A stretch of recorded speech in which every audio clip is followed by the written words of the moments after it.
सब लोग ध्यान से सुनेंगे। ऐसा है कि जो गाय है, बैल है, भैंस है, बकरा है, बकरी है। बकरी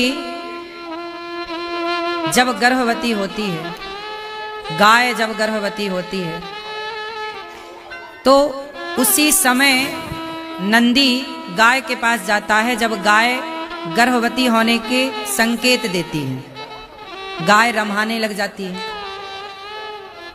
बकरी की चाल बदल जाती है।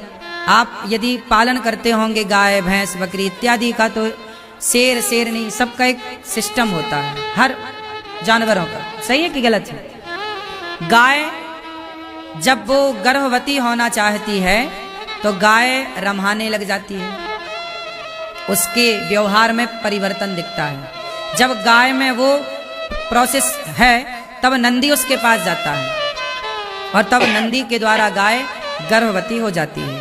और जैसे ही गाय गर्भवती हुई उसके बाद 1 साल तक या 8 महीने तक, 6-8 महीने तक फिर वो गाय दोबारा इस तरह की हरकत नहीं करती और नंदी भी फिर उस गाय को परेशान नहीं करता दोबारा।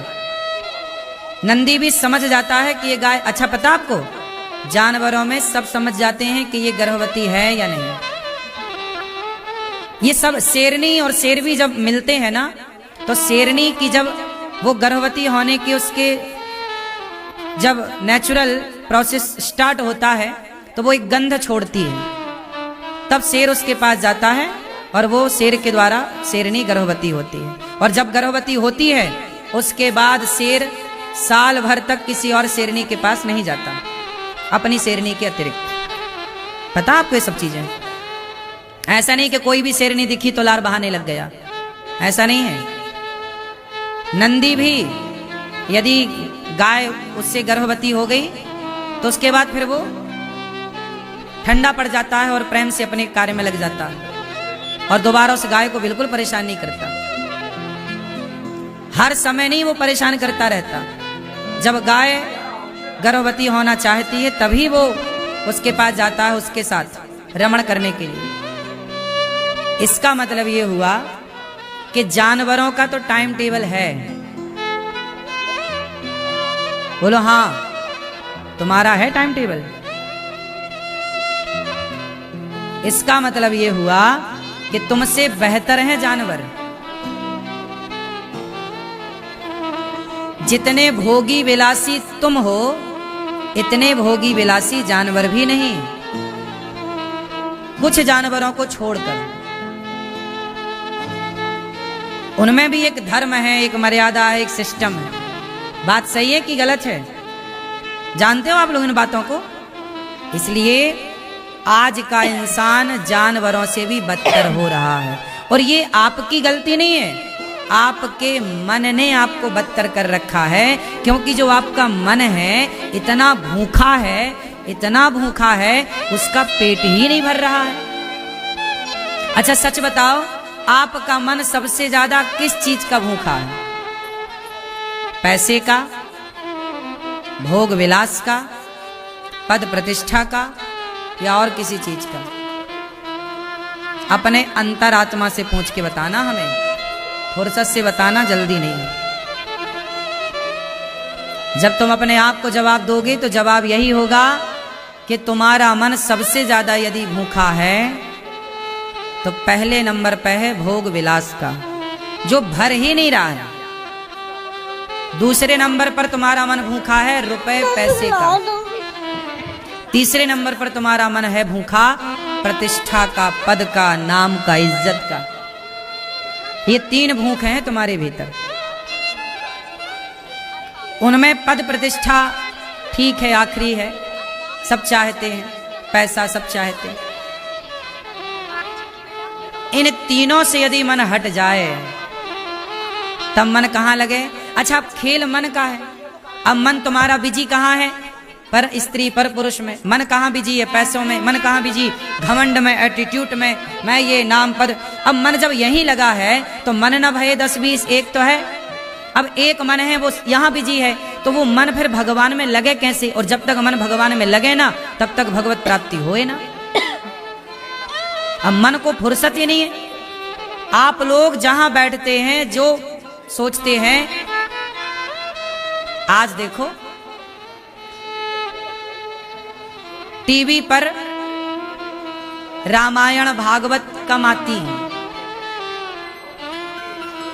बॉलीवुड के द्वारा पिक्चरें ज्यादा बनती हैं। कैसी बनती हैं? अश्लील। क्यों बनती हैं? क्योंकि उन अश्लील चित्रों को देखने के आप आदी हो गए हैं। आप आदी हैं तो वो बना रहे हैं। आप देखना बंद कर दें, बननी बंद हो जाएंगी, क्योंकि आप ग्राहक हैं उन चीजों के, आप खरीदते हैं उन चीजों को। तो वो है, इससे पता चलता है कि आप देखना क्या चाहते हैं।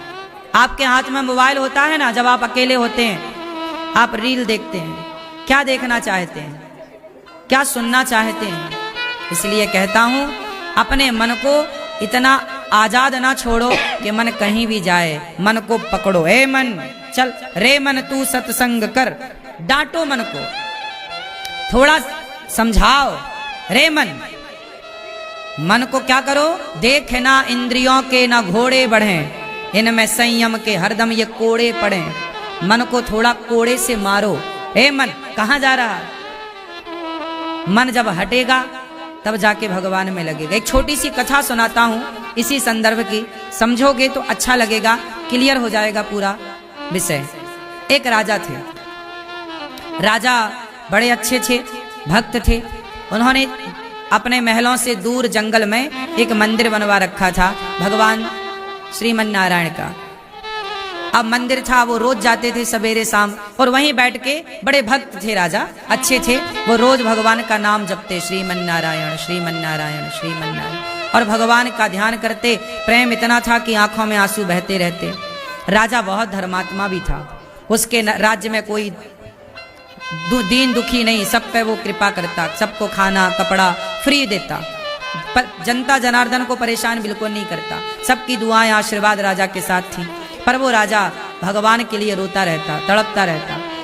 एक दिन उसकी भक्ति को देख कर ना भगवान श्रीमन नारायण भगवान प्रकट हो गए।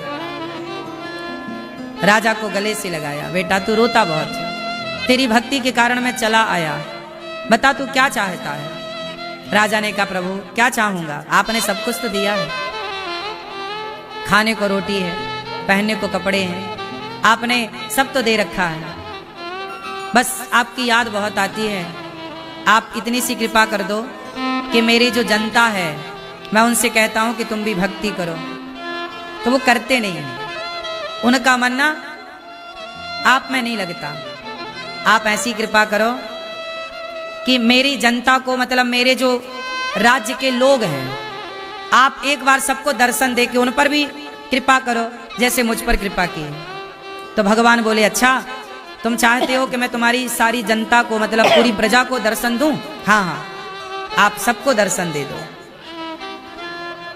तो ठीक है, कल सुबह 10 बजे, कल सुबह 10 बजे तुम अपनी सारी जनता को ले आना, पूरी प्रजा को ले आना, जिसको जिसको तुम मेरे से मिलाना चाहो। मैं यहाँ 10 बजे रहूंगा, आऊंगा, सब लोग मिलेंगे, मैं सबको दर्शन दूंगा, ऐसे प्रकट होकर। अब तो राजा खुशी से गदगद हो गए कि अब तो मेरी जनता, मेरी प्रजा को, सबको फ्री में भगवान का दर्शन मिलेंगे। लोगों ने तो भक्ति भी नहीं की, पुण्य भी नहीं किया, राजा के पुण्य से अब सारी जनता को भगवान मिलने जा रहे हैं।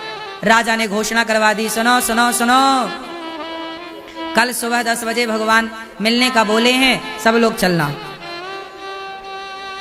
ठीक, अब फ्री में भगवान मिल रहे हैं तो कौन ना जाए। तो बच्चे से लेकर बूढ़े तक सब तैयार हो गए। सब सवेरे 5 बजे जाग गए, 4 बजे नहा धो के इकट्ठे हो गए एक मैदान में। ढोल नगाड़ा बजे, कीर्तन करते, श्री कृष्ण गोविंद हरि मुरारी हे नाथ नारायण वासुदेव। चल पड़े सारी प्रजा, राजा आगे आगे, सारी प्रजा पीछे, कीर्तन करती जा रही है। कहाँ जा रही है? भगवान का दर्शन करने। कितने बजे मिलेंगे? सुबह के 10 बजे। चल रहे हैं, 8 बजे 7 बजे निकल गए गांव से। जंगल की तरफ थोड़ा मंदिर था, चलना पड़ता था, थोड़ा 1-2 किलोमीटर दूर रहा होगा। चली पब्लिक, चली जनता। जैसे ही गांव के बाहर आए जनता जनार्दन जैसी बाहर आई तो लोगों ने क्या देखा कि वहां पर पैसों का ढेर लगा है। क्या लगा है? पैसों का ढेर। आज तो हमें भगवान मिल गए, ये पैसे ही तो भगवान चढ़े हैं। सब जनता को समझा रहे हैं, पर सब पैसे को ही भगवान माने। कोई नहीं उतरा। वो भर भर के अपने जो कपड़ा लगता थे सब में उतार लिए अपने कपड़े, और उसमें पैसे की पोटलियां बना बना के घर ढुलवा। जो बच्चे आए थे बच्चों से ढुलवाने लगे, जाओ घर छोड़ के आओ। बच्चों को भी लगा दिया काम पे, पत्नी पति दोनों, बुढ़ा बुढ़ी सब पैसे ढो रहे हैं। राजा चिल्ला रहे हैं, भैया भगवान मिलने वाले हैं, चलो। कोई नहीं आया। कुछ लोग समझदार, नहीं नहीं भगवान बड़े हैं, पैसा बड़ा नहीं है, चलो। राजा के साथ 8-10 लोग हो गए, चलो आगे चले तो सोने का ढेर दिखाई पड़ा। अब वो जो पैसा छोड़ के आए थे, अब वो सोने देख के ना उनके हालत खराब हो गई, सोना समेटने लग गए। सब लोग ठहर गए, अकेला राजा समझा समझा के परेशान, कोई नहीं मानता। 10 बज रहे हैं, राजा बोले मैं तो पहुंच जाऊं। राजा गए, जैसे ही पहुंचे 10 बजे भगवान प्रकट हो गए। भगवान श्रीमन नारायण चरणों में गिर पड़ा राजा। फिर रोने लगा राजा, प्रभु। भगवान बोले कल तो आपने कहा था कि हम पूरे जनता जनार्दन को लाएंगे, प्रजा को लाएंगे, कोई तो आया नहीं। राजा बोले प्रभु आए तो सब आपके दर्शन के लिए ही थे, घर से निकले तो सब दर्शन के लिए थे, सब बीच रास्ते में उलझ गए। कोई पैसे में उलझा, कोई सोने में उलझा, कोई हीरे और मोती में उलझ गया। चरणों में गिर पड़े राजा, प्रभु क्षमा कर दीजिए, मैंने आपसे कहा था कि लाऊंगा पर मैं ला ना सका किसी को। भगवान मुस्कुराकर बोले राजन देखो मैं सबको मिलने को तैयार हूं। वो लोग अपना मन सोना चांदी हीरा मोती रुपया पैसे से हटाएं और मुझ में मन लगाएं तो मैं तो सबसे मिलने को तैयार हूं। विडंबना तो ये है कि भगवान तक कोई जाना ही नहीं चाहता। यही हालत किसकी है? हम सबकी। आपका मन कहां लगा है? मैया बूढ़ी बूढ़ी अम्मा 90 साल की मैया क्या जप रही है? पैसा पैसा पैसा पैसा। मरने वाली है बिल्कुल, फिर भी वाह विधाता, क्या प्रबल माया है भगवान की। शरीर नहीं चल रहा, हाथ नहीं चल रहे, वॉशरूम लघु शंका तक जाना नहीं हो पा रहा चल के ठीक से, लेकिन पूरा ध्यान अभी भी। बड़ी प्रबल माया है। ये सब तभी छूट सकता है भक्तों जब भगवान स्वयं कृपा करें, वरना तुम में ताकत नहीं है कि तुम मन को हटा पाओ। तुम्हारे बाप दादों के बस का नहीं था, तुम में क्या दम है। जब भगवान दया करें कृपा करें तो माया छूटती है। मन एक ही है, वही मन पैसे में लगता है, वही मन परिवार में लगता है, वही मन विषयों में लगता है, और वही मन भगवान में लगेगा। अब जब मन के टुकड़े टुकड़े हो गए, कई जगह डिवाइड हो गया, तो कहां लग पाएगा। इसलिए भगवान को पाना है तो पूरा मन सबसे हटाओ। पैसा रहे, पैसा कमाने का मना थोड़ी कर रहा हूं मैं। पैसे कमाओ, पैसे के बीच में रहो, बिल्कुल गलत नहीं है। पैसे में मन लगा लेना गलत है। परिवार में रहने को मना नहीं कर रहे हैं, पत्नी के साथ रहने के लिए मना नहीं कर रहे हैं, बच्चों के साथ रहो, पर लगाव ना रखो किसी से। एक बात समझ लो कि बस भगवान ही अपने हैं और कोई नहीं। पूतना मौसी भगवान को मारने आई, आंखें भगवान ने क्यों बंद कर ली? क्योंकि बाहर से पूतना सुंदर है, भीतर से पूतना में कपट भरा है। अच्छा, आप लोग बाहर से अच्छे हैं कि भीतर से? आप लोग अच्छे हैं कि नहीं भीतर से? मैया आप लोगों के अंदर छल कपट तो नहीं है? बताओ, अपने आप से बताओ, हमसे ना बताओ। हम जान के भी करेंगे क्या? बताओ आप लोगों के अंदर छल कपट है या नहीं? बोलो नहीं है तो बहुत अच्छा है, और है तो वो नुकसान हमें ना पहुंचाएगा, आपको ही पहुंचाएगा मेरी मां। इसलिए निश्चल हो जाओ। कैसे हो जाओ? कैसे हो जाओ? निश्चल। जैसे नदी का पानी,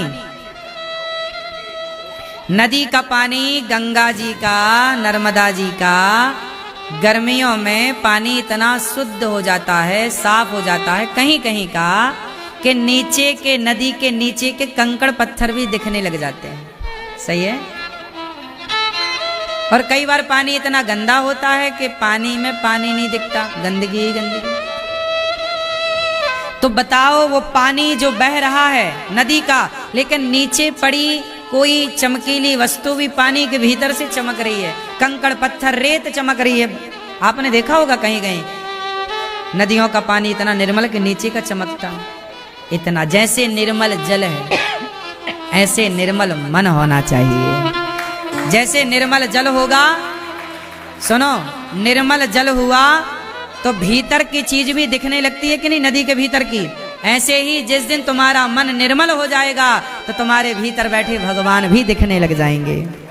भीतर बैठे तो हैं सबके, पर पानी गंदा है तो नदी के भीतर कुछ दिखाई नहीं पड़ रहा है।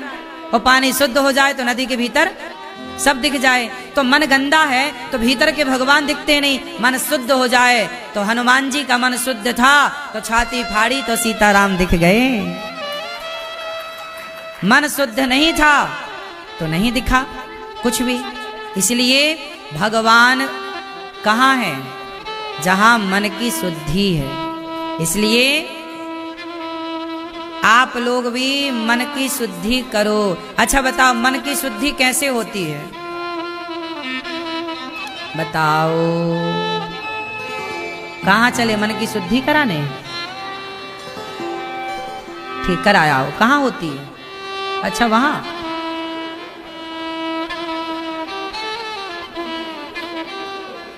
तो मन की शुद्धि कैसे होती है मैया?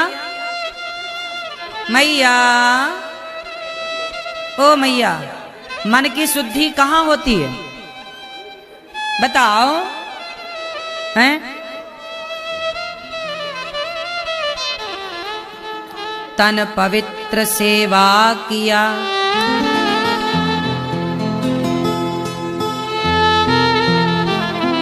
धन पवित्र कर दान,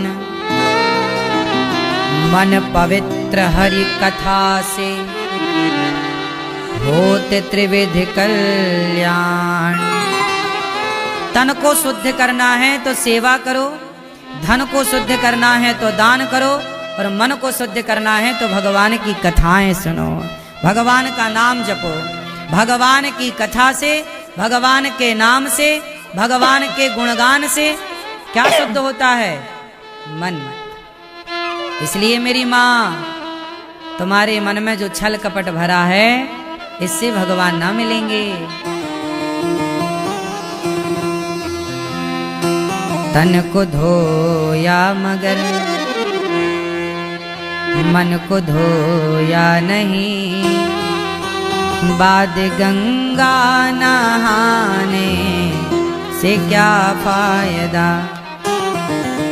तन को धोया मगर मन को धोया नहीं, बाद गंगा नहाने से क्या फायदा।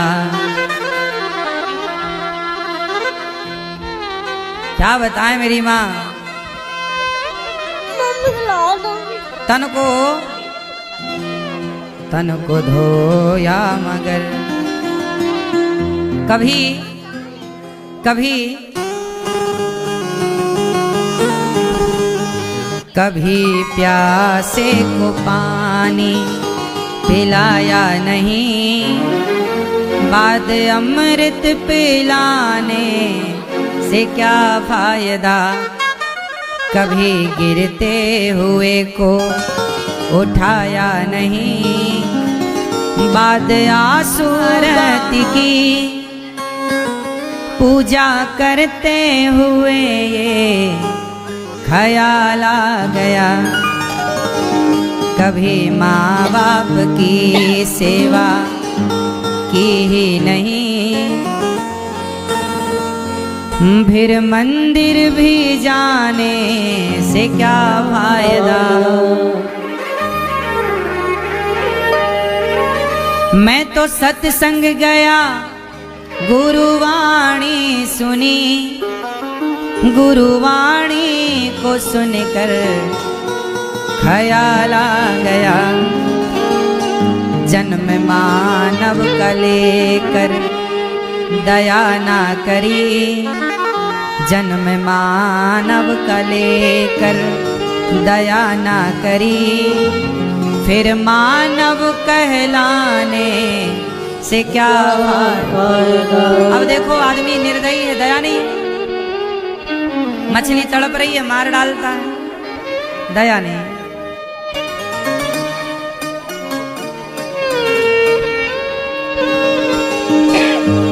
मैंने भक्ति की, जप तप भी किया,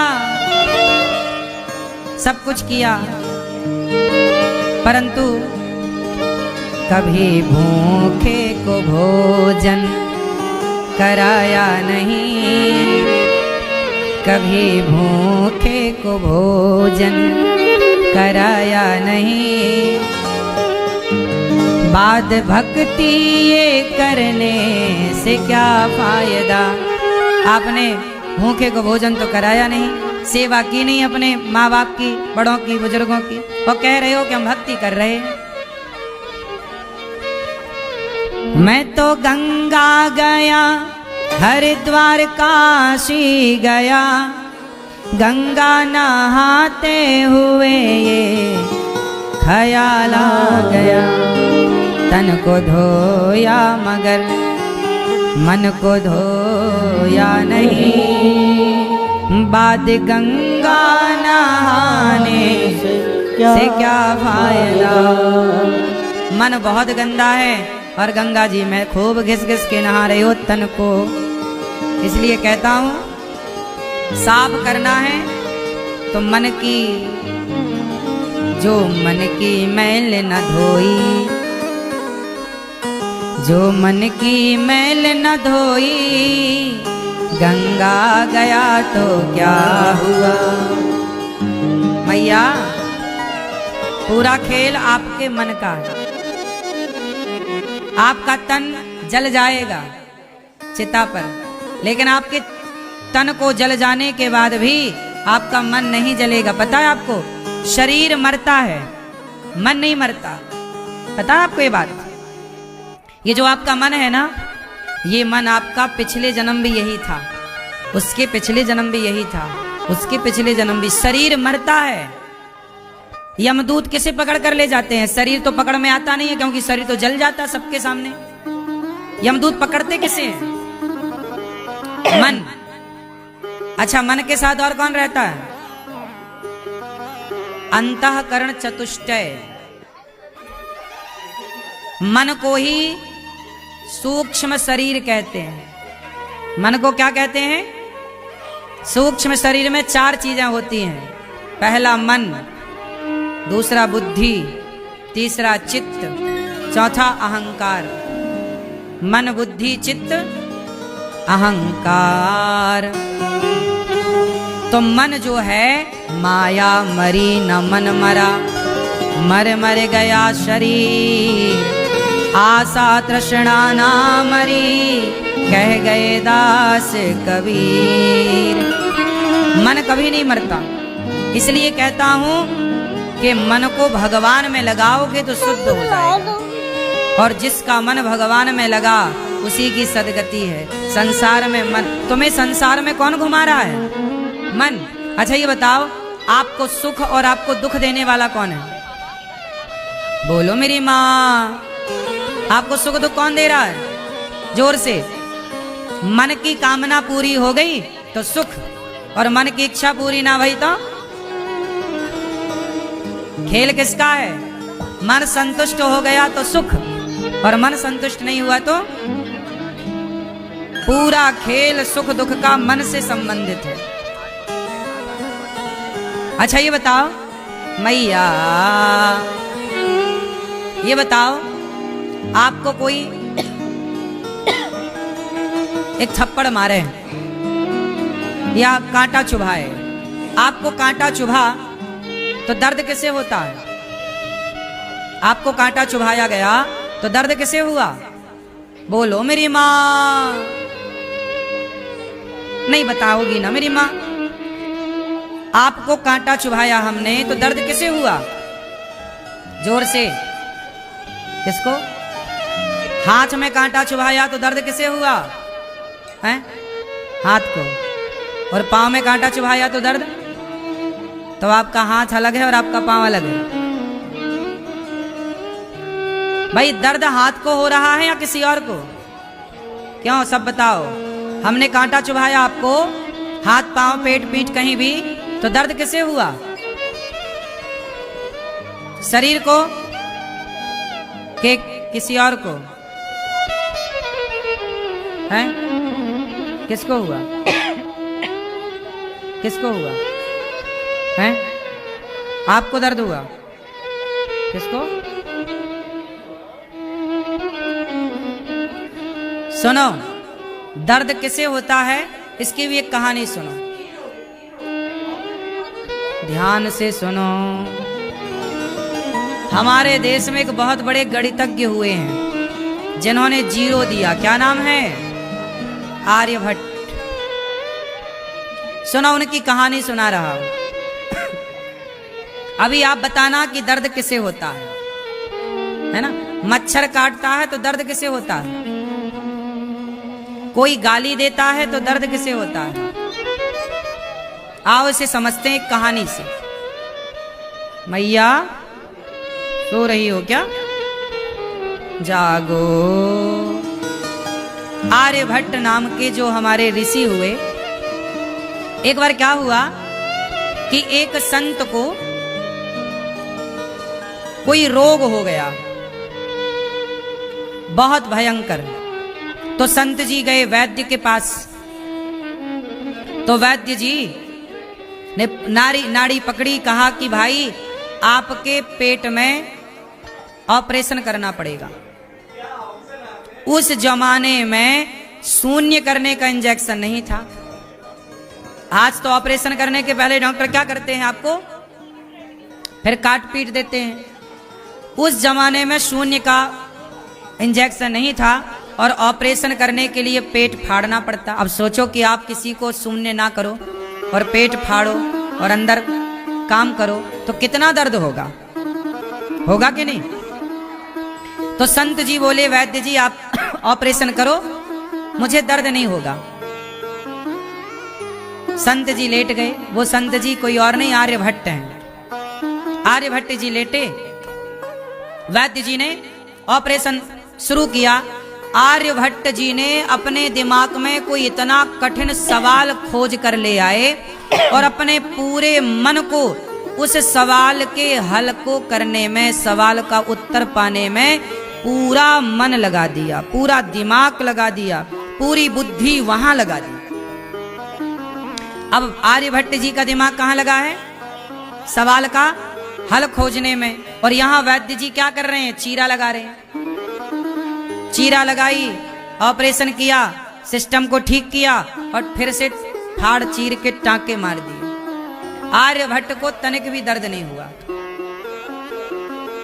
अब ये बात मैं आपको, आपके लिए कहूं, एक बात बताओ, कई बार ऐसा होता है कि आपका ध्यान कहीं है और तभी आपको कुछ चोट, कई बार आपके शरीर में आपको चोट लग गई, ये बात आपको बाद में पता चली, अरे ये लग गई। बात सही है? ये बात सही है कि नहीं? कई बार मुझे भी बाद में पता चलता है कि कहीं छोटा मोटा लग गई शरीर में, खरोंच आ गई, अरे बारे कहाँ लग गई, मुझे नहीं पता कहाँ लगी। मतलब जब लगी तब मेरा मन वहां पर, तो दर्द नहीं हुआ, लेकिन जब मेरा मन वहां पर गया तब से दर्द होना स्टार्ट हुआ। ये बात सही है कि गलत है? सही है। इसका मतलब हुआ कि आर्यभट्ट को पूरा ध्यान वहां पर सवाल का हल करने में था। जब वो सवाल का हल हुआ तब वो आए वापस, तब उन्हें दर्द हुआ। दर्द हुआ, वैद्य जी से कहा, वैद्य जी ऑपरेशन हो गया? बोले हो गया। आपको दर्द नहीं हुआ? बोले अब हो रहा है। तब नहीं हुआ। तब क्यों नहीं हुआ? तब उनका मन पूरा, शरीर को सुख दुख नहीं होता, मन को सुख दुख होता है। कितने लोग इस बात से सहमत हैं? हैं?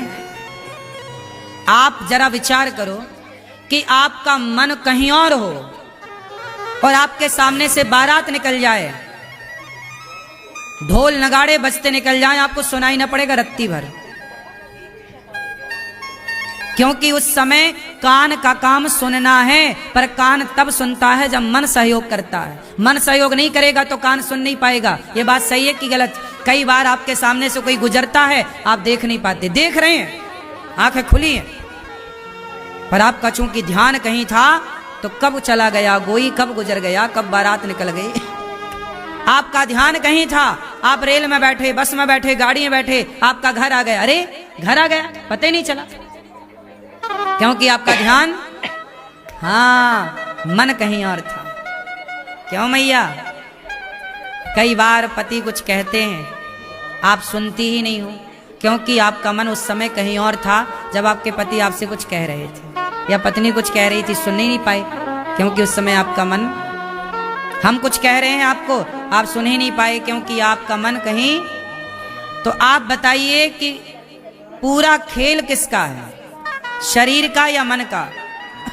तो बताओ, सुख दुख का भोक्ता शरीर है कि मन?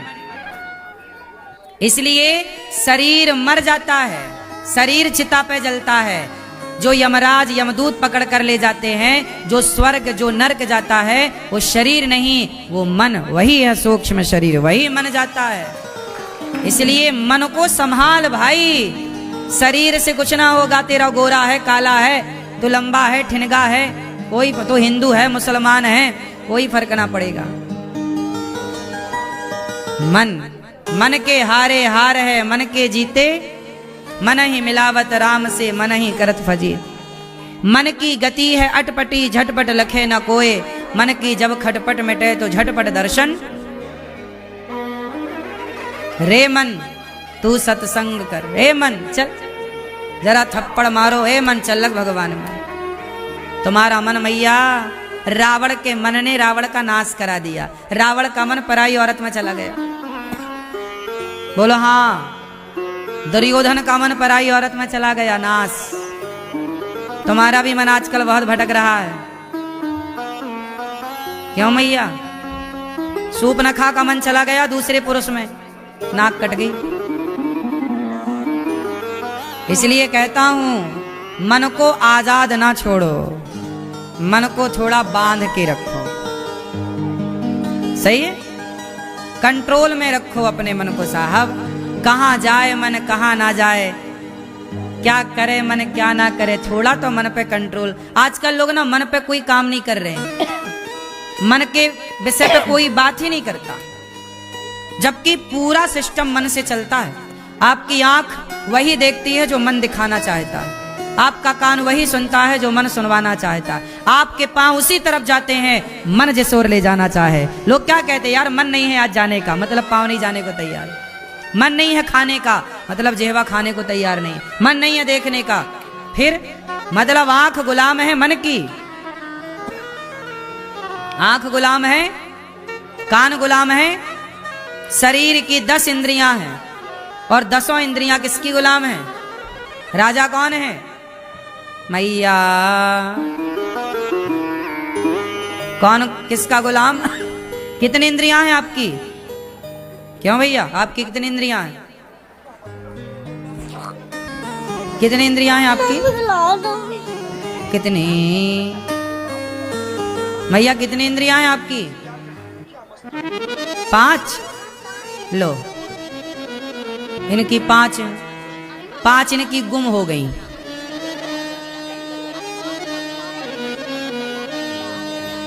इंद्रियां होती हैं हम सबकी 10। 5 ज्ञान इंद्री, 5 कर्मेंद्री, जिनसे ज्ञान होता है वो ज्ञान इंद्रिय है, जिनसे कर्म होता है वो कर्मेंद्रिय है। जैसे आंख से ज्ञान हुआ रूप का, कान से ज्ञान हुआ शब्द का, नासिका से ज्ञान हुआ गंध का, चमड़ी से ज्ञान हुआ स्पर्श का, और जिह्वा से ज्ञान हुआ स्वाद का। ये टोटल कितनी इंद्रियां हो गई?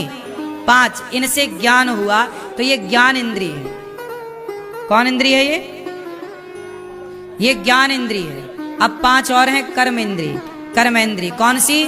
जिनसे कर्म होता है। हाथ से कर्म हुआ लेने देने का, पांव से कर्म हुआ चलने फिरने का, मुंह से कर्म हुआ बोलने बतलाने का, और मल और मूत्र, मल द्वार मूत्र द्वार, जहां से मल मूत्र का विसर्जन होता है। ये टोटल 5 इंद्रियां कर्म से जो कर्म करती हैं। मल मूत्र करना ये भी कर्म है, हाथ से लेना देना ये भी कर्म है, पांव से चलना फिरना और मुंह से बोलना बताना ये भी 5 कर्मेंद्रिय और 5 ज्ञानेंद्रिय, टोटल 10। इन 10 को कौन कंट्रोल करता है? मन। इसलिए कहता हूं जिसका मन सही हो गया उसकी आंखें उसके कान सब सही हो जाएंगे। मतलब उसके कानों में बुराई सुनने की आदत खत्म। अभी तुम बुराई सुनती हो, बुराई करती हो, मतलब अभी मन सही नहीं है आपका। इसलिए मेरी माँ, पूतना को देखकर भगवान ने आंखें बंद कर ली, क्योंकि पूतना का मन अच्छा नहीं है। भगवान कहते मैं बिल्कुल नहीं देखता उसे जिसका मन अच्छा नहीं होता। इसलिए मन कैसे अच्छा होगा? मन अच्छा करना है तो राम भजन में लाग रे, तेरी बिगड़ी बनेगी। संतन के संग लाग रे, तेरी अच्छी बनेगी। अच्छी बनेगी तेरी बिगड़ी बनेगी, अच्छी बनेगी तेरी बिगड़ी बनेगी। हो ये तेरो बड़े भाग रे, हाजी हो ये तेरो बड़े भाग रे, तेरी अच्छी बनेगी। तेरी अच्छी बनेगी। संतन के संग लाग रे, तेरी अच्छी बनेगी। संतन के संग लाग रे, तेरी अच्छी बनेगी। अच्छी बनेगी तेरी बिगड़ी, बनेगी तेरी बिगड़ी बनेगी। अच्छी बनेगी तेरी बिगड़ी बनेगी। अच्छी बनेगी तेरी बिगड़ी बनेगी। हो ये तेरो बड़े भाग रे, हाजी हो ये तेरो बड़ो भाग रे, तेरी अच्छी बनेगी। तेरी अच्छी बनेगी।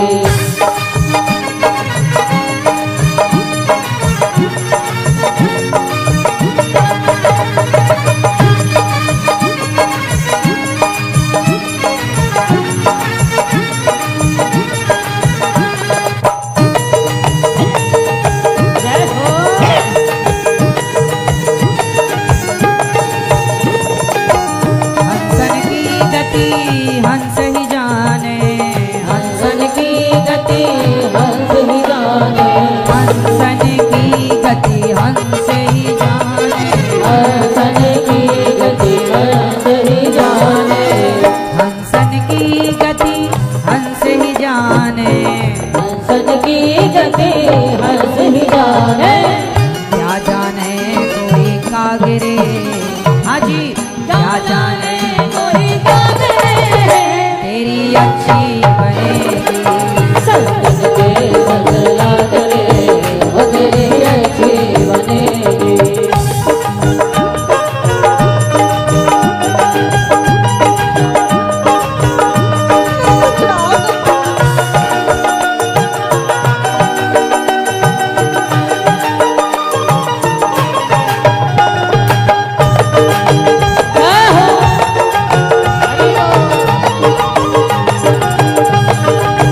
संतन के संग पुण्य कमाई, संतन के संग है पुण्य कमाई। होय तेरो बड़े भाग रे, हाँ जी, होय तेरो बड़ा भाग रे, तेरी अच्छी बनेगी। संतन के संग लाग रे, ओ तेरी कबीर सुनो भाई साधो, कहत कबीर सुनो भाई साधो, कहत कबीर सुनो भाई साधो, कहत कबीर सुनो भाई साधो, कहत कबीर सुनो भाई साधो। कहत कबीर सुनो भाई साधो। राम भजन में लाग रे, अब राम भजन में लाग रे, तेरी अच्छी बनेगी।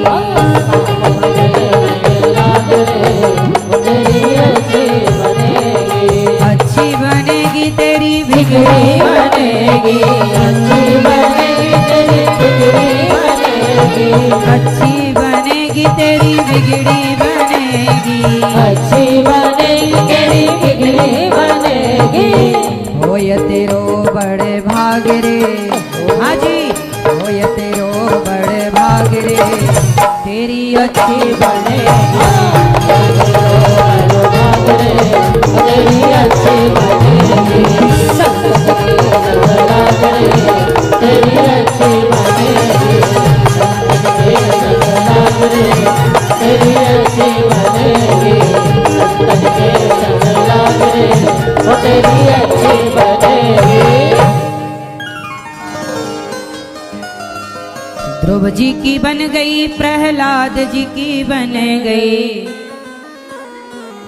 हरि सुमिरन में लाग रे, हरि सुमिरन में लाग रे, तेरी बिगड़ी बनेगी। पूतना पर भगवान ने कृपा की, पूतना ने जहर पिया, प्राणों को भगवान ने जहर पिया, पूतना के थोड़ा प्राण पी गए, प्राणों को पीते ही प्राण निकल गए, पूतना धड़ाम से गिरी।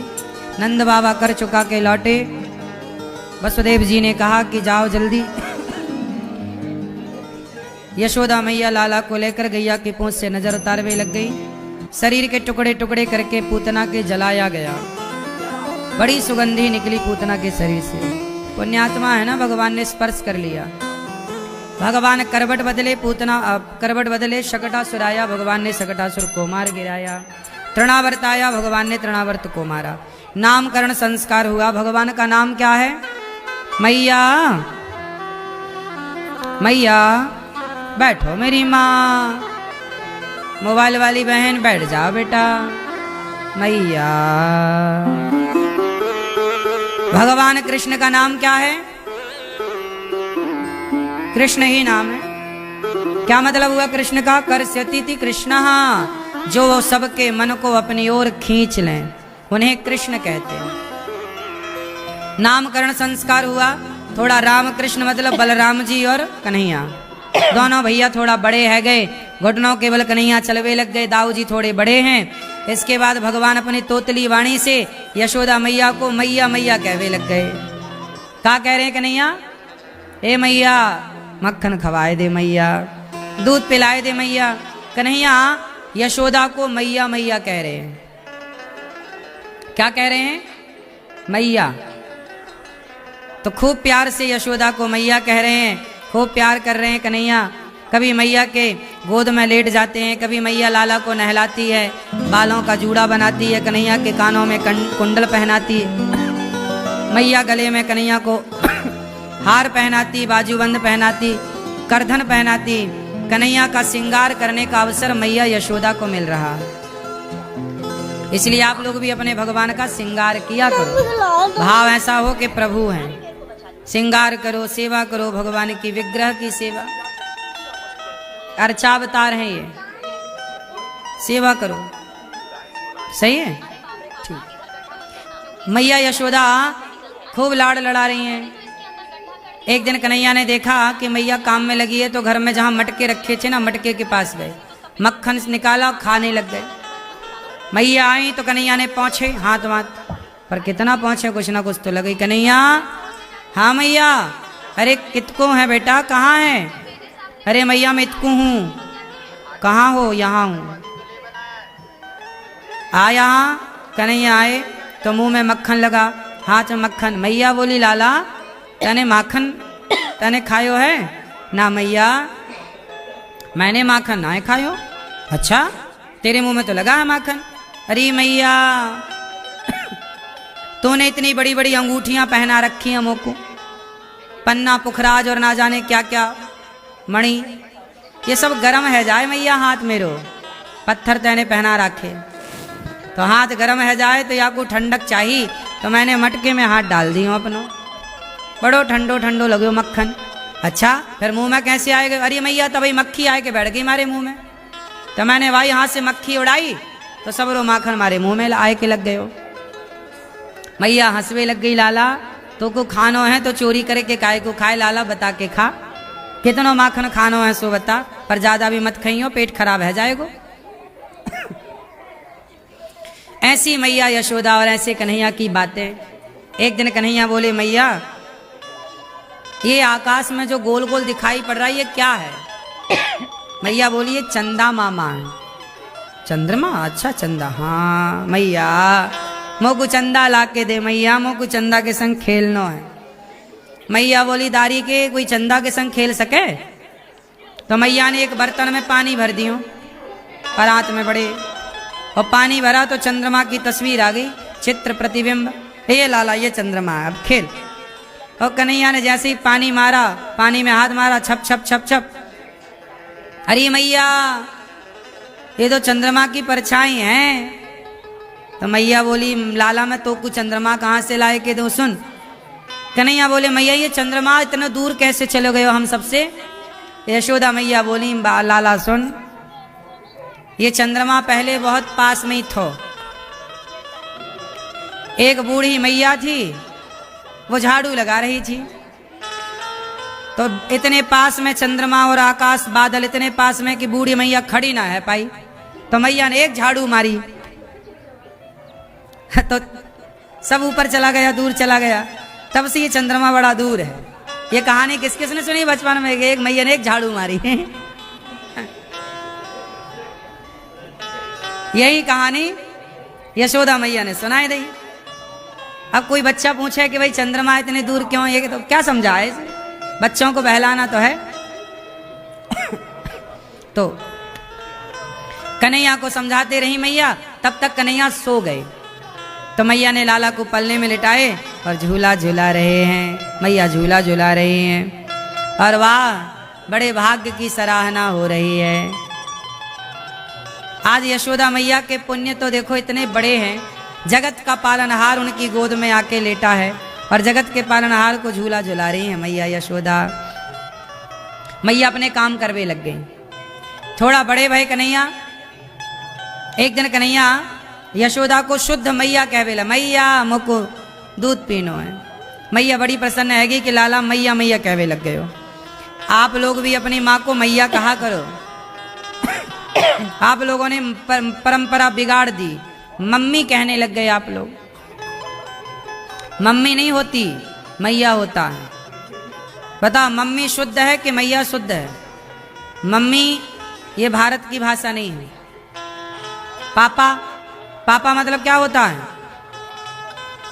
पापा मतलब पाप, पाप को पापा कहते हैं। तो आपका ये बाप है कि पाप है? क्यों आप पापा कहते हो? आप क्या कहते हो? हैं? पापा कहते हो? हैं? आप क्या कहते हो? पापा। हाँ आप क्या कहते हो? बोलो। हैं? पापा क्या मतलब हुआ पापा का? पापा कहते हैं पाप को। तो ये आपका बाप है कि पाप है? इसलिए शब्दों की थोड़ी बहुत जानकारी रख लेनी चाहिए। पिताजी कहना चाहिए, बाबूजी कहना चाहिए, पापा नहीं। संस्कृत में पापा को पाप कहते हैं। पापा जहां जहां पाप का प्रयोग करना होगा संस्कृत भाषा में, वहां पापा शब्द से ही होगा। गीता में भी पापा शब्द आया है, पापा पाप के लिए आया है। रामचरितमानस में भी कलयुग का यह परम प्रतापा, मानस पुण्य होए नहीं पापा। तो पापा शब्द जहां है वो पाप के लिए प्रयोग होता है, बाप के लिए नहीं होता। पता नहीं तुम लोगों ने कैसे सीख लिया, पाप को ही बाप बना दिया।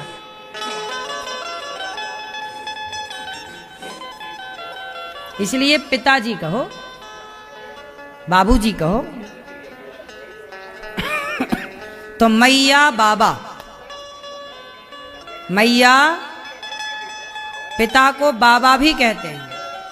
यशोदा मैया को मैया और नंद बाबा को बाबा। अब भगवान बाल लीला करने लगे, गोपियों के घर जा जा के माखन चुराते हैं, भगवान मटकी तोड़ते हैं। भगवान बड़ी मधुर लीला करते हैं, माखन चोरी लीला। गोपियों, भगवान ने ग्वाल वालों का एक समूह बनाया और सब ग्वाल वालों के संग जाते। आज इस गोपी के घर माखन चुराते, कल उस गोपी के घर माखन। गोपियां लेकर जाएं माखन तो मटकी तोड़ देते, माखन खा जाते। ये सारा जो कार्य हो रहा है ये क्यों हो रहा है बताओ? चोरी करना सही है कि गलत है? उत्तर क्यों मैया? छोटे छोटे बच्चे चोरी करके खाएं कोई चीज तो सही है कि गलत है? बोलो। बच्चों के द्वारा खाने पीने की चीजें उठाकर खा लेना, उसे चोरी कही ही नहीं जाती। आपके घर में कोई बच्चा घुस जाए और वो लड्डू उठा के खाए तो वो चोरी नहीं कहलाएगी। वो पैसा उठाए और भाग जाए तो चोरी कहलाएगी, पर लड्डू उठा के भाग जाए तो चोरी नहीं कहलाएगी।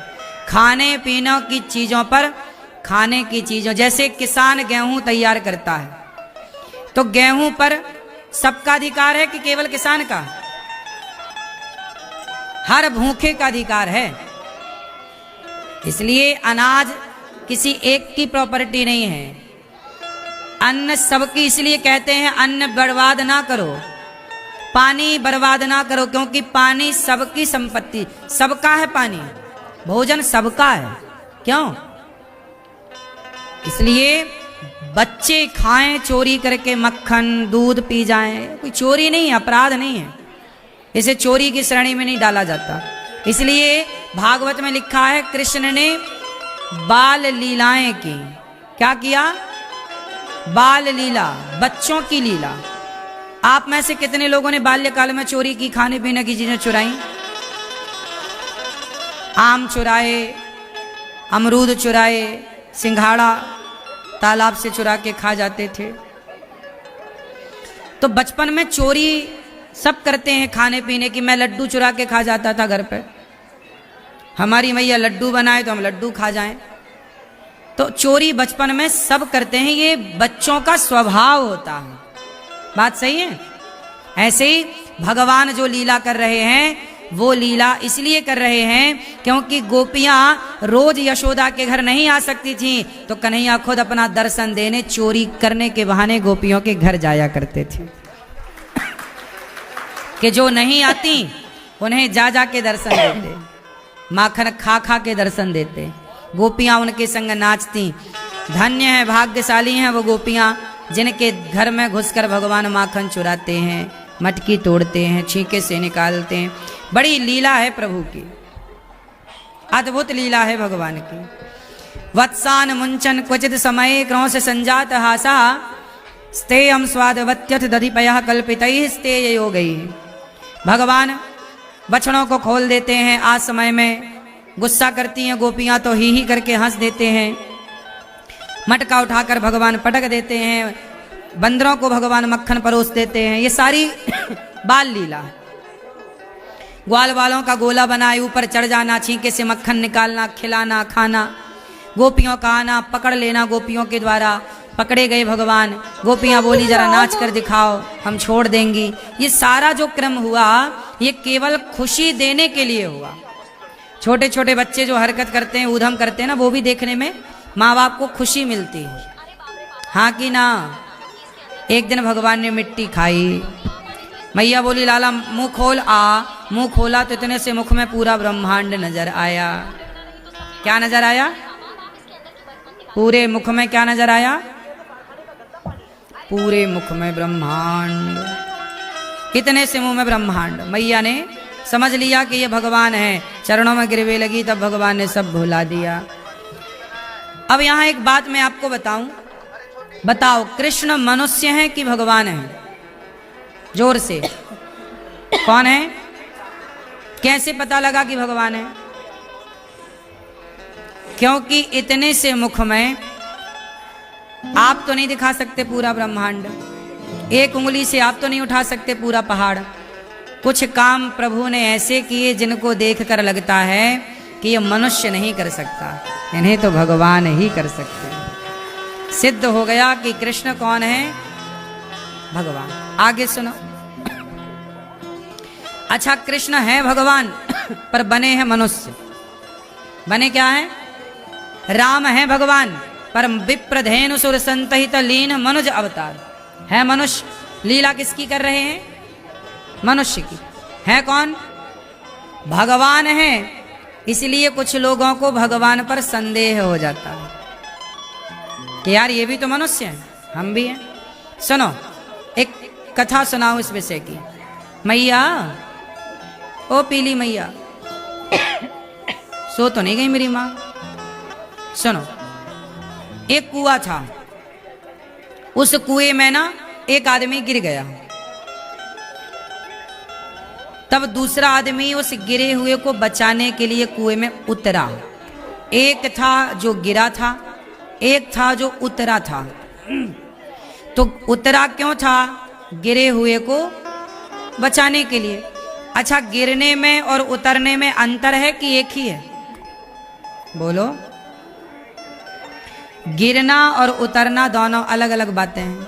तभी तीसरा ऊपर से चिल्लाया, अरे बोले कुएं में एक नहीं दो गिरे हैं। जो उतरा था वो भी तो कुएं के भीतर है, तो ऊपर से देखने में तो ये लगेगा यार कुएं में दो हैं, मतलब कितने गिरे? देखने में लगा कि दो गिरे, जबकि गिरा एक था, दूसरा तो उतरा था। उसी तरह से संसार एक कुआं है। संसार एक कुआं है। इस कुएं में गिरे हुए प्राणी हैं हम सब कौन हैं? गिर गए ना, पतित। हम इस संसार के कुएं में गिरे हुए प्राणी हैं और हम गिरे हुए प्राणी को बचाने के लिए भगवान कभी कभी राम कृष्ण के रूप में अवतरित होते हैं, मतलब उतरते हैं संसार में। किसके लिए उतरते हैं? हम सब के लिए, कि हम सब गिरे हुए प्राणी भी बच सकें उनकी कथा से, उनके नाम से, उनकी लीला से, उनके स्पर्श से। तो हम गिरे हुए को बचाने के लिए भगवान उतरते हैं। क्या होते हैं भैया? तो भगवान उतरते हैं। भगवान का क्या होता है? अवतार। क्या होता है? संस्कृत में नसैनी को अवतरणिका कहते हैं। क्या कहते हैं? अवतार मतलब उतरना। भगवान क्या ले रहे हैं? बोलो। अवतार मतलब उतर रहे हैं। कहाँ? संसार के कुएं में। क्यों उतर रहे हैं? ताकि हम जैसे पापियों को बचा सकें जो गिरे हुए थे। तो भगवान और हम दोनों हैं कुएं में। तो कुछ लोग क्या कहते हैं कि राम भी तो मनुष्य हैं, कृष्ण भी तो मनुष्य हैं। ये वही है जो गिरे हुए और उतरे हुए को एक समझ लेते हैं। तो गिरा हुआ अपने को मानो, उतरा हुआ भगवान को मानो। दोनों एक जगह है। इसका मतलब ये नहीं है कि राम भी मनुष्य है, मनुष्य के रूप में है। कृष्ण मनुष्य नहीं है, मनुष्य के जैसे हनुमान जी बंदर नहीं है पर बंदर के रूप में है। जैसे गंगा नदी नहीं है, नदी के रूप में है। समझ में आई? जैसे ये पत्थर नहीं है, पत्थर के रूप में है। ये धातु नहीं है, धातु के रूप में है भगवान। लेकिन अज्ञानवश क्या समझ लेता है व्यक्ति? तो पत्थर है।